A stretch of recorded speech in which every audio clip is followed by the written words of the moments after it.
Kadapa RIMS ఆసుపత్రిలో డాక్టర్ల నిర్లక్ష్యం ఓ నిండు ప్రాణాన్ని బలి తీసుకుంది. అన్నమయ్య జిల్లా పుల్లంపేట మండలం సాధువారిపల్లెకు చెందిన ఈశ్వరయ్య విషం తీసుకున్నారు. దీంతో విషమ పరిస్థితిలో ఉన్న ఈశ్వరయ్యను కడప రిమ్స్ కు తరలించారు. అయితే ఆసుపత్రికి వెళ్లి అరగంటైనా రిమ్స్ వైద్యులు పట్టించుకోకపోవడంతో ఈశ్వరయ్య మృతి చెందాడు. ఎమర్జెన్సీ కేసును కూడా ఓపీ తెచ్చుకోవాల్సిందే అంటూ కూడా డాక్టర్లు పట్టించుకోకపోవడంతో ఈశ్వరయ్య మృతి చెందాడు. ఇదే అంశంపై మరింత సమాచారాన్ని మా ప్రతినిధి సుధీర్ అందిస్తారు. సుధీర్, చెప్పండి. అటు డాక్టర్ల నిర్లక్ష్యంతోనే ఓ నిండు ప్రాణం బలైందంటూ కూడా అటు కుటుంబ సభ్యులైతే ఆరోపిస్తున్నారు. దీనికి సంబంధించిన కంప్లీట్ డీటెయిల్స్ ఏంటి? Thank you Madhuri. ఏదైతే కడప రిమ్స్ ఆసుపత్రిలో ఇవాళ అయితే గనక కేవలం డాక్టర్ల నిర్లక్ష్యంతో ఒక నిండు ప్రాణం కూడా పూర్తిస్థాయిలో బలైందని చెప్పుకోవచ్చు.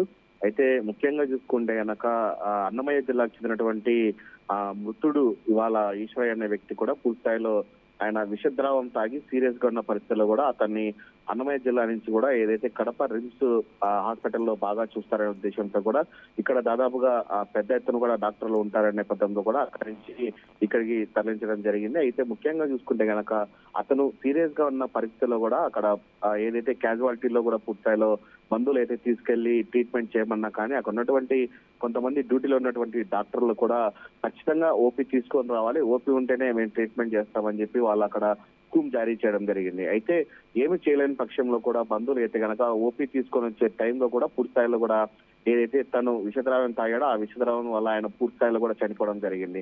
అయితే ముఖ్యంగా చూసుకుంటే కనుక కేవలం ఇక్కడ డాక్టర్లు అలాగే అక్కడ ఉన్నటువంటి డ్యూటీ డాక్టర్ల నిర్లక్ష్యంతోనే ఒక నిండు ప్రాణం అయితే కనుక పెద్ద ఎత్తున బలైందని చెప్పుకోవచ్చు. కేవలం ఏదైనా ఎమర్జెన్సీ కేసులు ఉంటే కనుక ఖచ్చితంగా క్యాజువాలిటీలు అయితే కనుక ఖచ్చితంగా తీసుకొని ఖచ్చితంగా అతనికి ట్రీట్మెంట్ చేయాల్సిన పరిస్థితి అయితే కనుక డాక్టర్ మీద ఉంది. కానీ ఇక్కడైతే కనుక పూర్తిస్థాయిలో డాక్టర్లు అయితే కనుక ఖచ్చితంగా ఒక పేపర్ ఓపీ అనే పేపర్ ఉండాలి అనే దానిపైన దృష్టి పెట్టి వీళ్ళైతే కేవలం ట్రీట్మెంట్ చేయకుండా అతను చనిపోయిన పరిస్థితి అయితే ఉంది. అయితే దీని మీద బంధువులు అయితే కనుక పెద్ద ఎత్తున కూడా రిమ్స్ ఆసుపత్రి ఎదుటైతే కనుక పెద్ద ఎత్తున ధర్నా కార్యక్రమం కూడా చేపట్టడం జరిగింది. కేవలం ఇక్కడ ఉన్నటువంటి డాక్టర్లలోనే తమ బంధువు చనిపోయాడు, అలాగే తమ భర్త కూడా చనిపోయాడని చెప్పి అక్కడ ఉన్నటువంటి బంధువులు అలాగే భార్య మొత్తం పెద్ద ఎత్తున కూడా అక్కడ ధర్నా కార్యక్రమాన్ని చేపట్టారు. అయితే ఇప్పటికీ చూసుకుంటే మనం అక్కడ ఉన్నటువంటి ఏదైతే సూపరింటెండెంట్ కావచ్చు వాళ్ళు కూడా పూర్తిస్థాయిలో పెద్ద ఎత్తున దిగి దీనికి సంబంధించినటువంటి ఏం జరిగింది ఘటన దానిపైన కూడా వాళ్ళు విచారణ చేస్తున్నామని చెప్పడం జరిగింది. ఏదేమని చూసుకుంటే కనుక ఈ రోజు కడప రిమ్స్ హాస్పిటల్లో చూసుకుంటే కనుక డాక్టర్ల నిర్లక్ష్యంతోనే ఒక